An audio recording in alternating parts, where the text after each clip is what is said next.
Guys, if you haven't already, make sure to follow the podcast on Spotify and Apple Podcasts. It helps us more than you could imagine. Let's talk. We have got a development, Chippo Crimes. Yeah, development of what? The development of the story about the thief of the table legs. Ooh. You guys might, if you, it wasn't the last podcast, but the podcast before, we spoke about how we bought a table, we left it just outside of our studio, and we came back. The table was still there, but the legs for the table were gone. Stolen. Done. So what we did was we went downstairs to the lovely receptionist and we said, could you have a scroll through your CCTV and let us know where the legs have gone? Anyways, it'd been a few days, so she had to troll through a lot of footage. Anyways, at this point, we'd accepted that we'd lost the table legs. BTS Alex one day was just strolling on through to the studio. I don't know why he was coming here. Maybe he was going for a cheeky tug. I'm not too sure. But look, it was a day he was supposed to be off. Would you do that, Alex? Would you have a tug in this studio? No. He's nodding his head. He loves it. He's gone bright red anyways. Well, so yeah, I'd do it. That's in your chair as well. Look, Chip, can I finish the story? I'm just saying I would tuck it in that chair. Okay. Anyways, BTS Alex is walking into the studio, and as he gets in here, a fella in a snapback comes up to him and says, "Are these your table legs?" What? Yeah, he goes, "Are these your table legs?" And Alex goes, yeah, I think so. So he goes back and he goes and brings back, and there are the table legs. And you're thinking, why has this bloke got our table legs? And what was his excuse to Alex? He said that he just took them in case someone else stole them. Oh, right? Now, dodgy business, now, first of all, why the fuck would anyone steal the table legs and not the table? So you've taken in the table legs for what reason? Yep. Why? I think what's happened here, Chip, is the fact that he's nicked him and word has gone around the studio that there has been a table leg thief. And we called him out in the podcast. I looked straight down into that camera and I said, we will find you and we will get you. He's bottled it. It's true. He's absolutely bottled. He's come running over, tail between his legs, and he said, "Are these yours? Oh, I was just keeping them safe for you." What a load of bollocks. Yeah, he saw what we did to Moses. Moses got cancelled because of us. He got put on fraud watch, and now this bloke, he is he's past fraud watch. He is confirmed fraud. He's not even watched anymore. We got power on this pod. We're cancelling religious icons. Do you want to know the craziest thing about the story, Chip?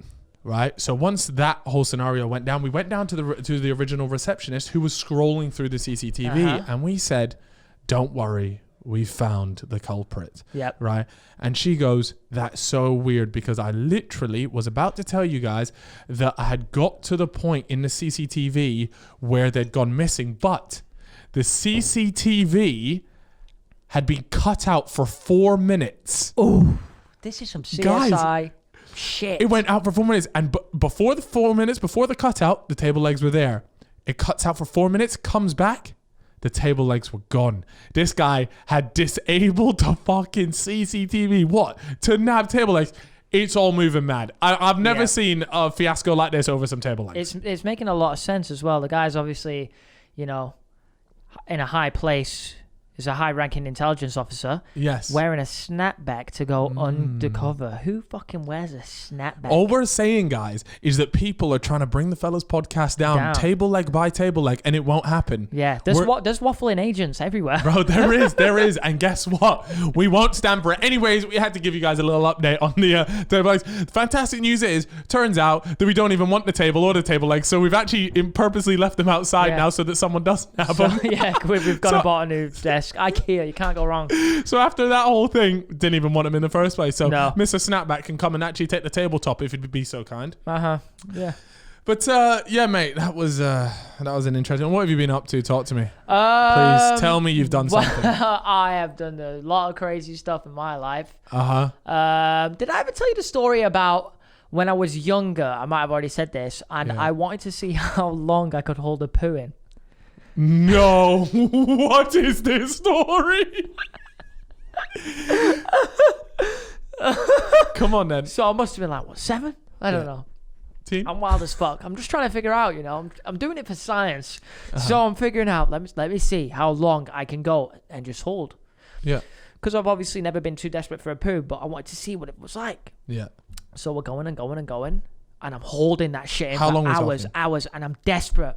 I'm desperate to blow. And I get to the point where I'm holding it, and I'm in the bathroom. And this is where it gets a bit confusing for me. Wait, are you sat in the bathroom the whole time? No, I've been like walking around the house and stuff, but now I've got to the bathroom because I'm like, I needing it, but I'm still trying to hold. And I'm just stood in the bathroom, and for some reason, okay, and I can't really figure out why, I pooed on the floor. Wait, what? So, why did you not just go to the bathroom? I'm starting to think like I must have been so young that maybe I couldn't go to the toilet myself. I don't know. And I remember, that's not the best bit. The best bit was the poo was the perfect poo like you see in a cartoon, a whip up. Like a 99 flake. Honestly, that's how I remember the story so well, because I remember looking at the poo and thinking, fuck me, that's cold as fuck. But it sat on the floor and not in the toilet. Did that. Yeah, that bit doesn't really make sense. So how long did you manage to hold it in for in the end? Very long, like hours. And I was a kid and I knew I needed it. And that's why I pooed on the floor for some reason. And it was just like a fuck you to the system. And and I thought to myself, because I just held it in so long, that's why I'd managed to create a perfect whip. Oh, wow. Oh, you could actually be onto something. I don't know what happened, but that is the story. Yeah. You ever pooed yourself? Yeah. Recently, actually, like a week ago. Really? I once had to go poo on a beach. Yeah. What, you shat on a beach? Yeah. Brighton Beach? No. I must have been like, 11? What, Salford's finest? There was no... You know what? It's called Shell Island.